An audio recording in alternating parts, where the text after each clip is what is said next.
A lot of people like to joke that Atlanta is full, but a lot of our parking lots are not. That's in part due to local regulations that require a certain amount of parking for new construction. As Atlanta grows bigger and bigger, some people around here in the Beltline think there's enough parking. Atlanta City Council will consider scrapping rules requiring off-street parking on most new construction surrounding the Beltline. People either love the idea or hate it. That's stupid.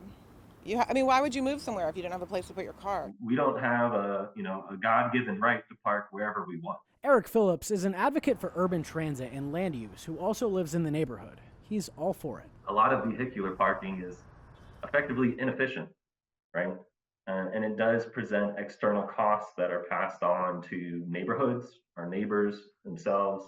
The proposed change to the zoning rules would take away off-street parking requirements on new projects, commercial and residential, in the Beltline Overlay District, with the exception of restaurants and bars. Phillips thinks there's already lots of lots and street parking all over the city, and these rules have been an undue burden on people trying to open small businesses. They don't want to have to put 20 parking spaces related to it and pass that additional cost to their customers or their tenants. Casey Ehlers lives around the corner from the Beltline and thinks we're just a city made for driving, and that's that. You need a car in Atlanta, unless you want to take Lyft everywhere like I do. But Phillips says with the city growing at the rate it has been, eventually the congestion will reach a breaking point. At some point in time, as our population continues to increase, right, you're either going to have a continued gridlock or there's other ways that you can move people around.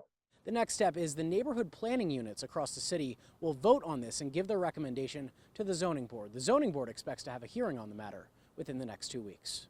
On the Beltline, Rob DiRienzo, Fox 5 News.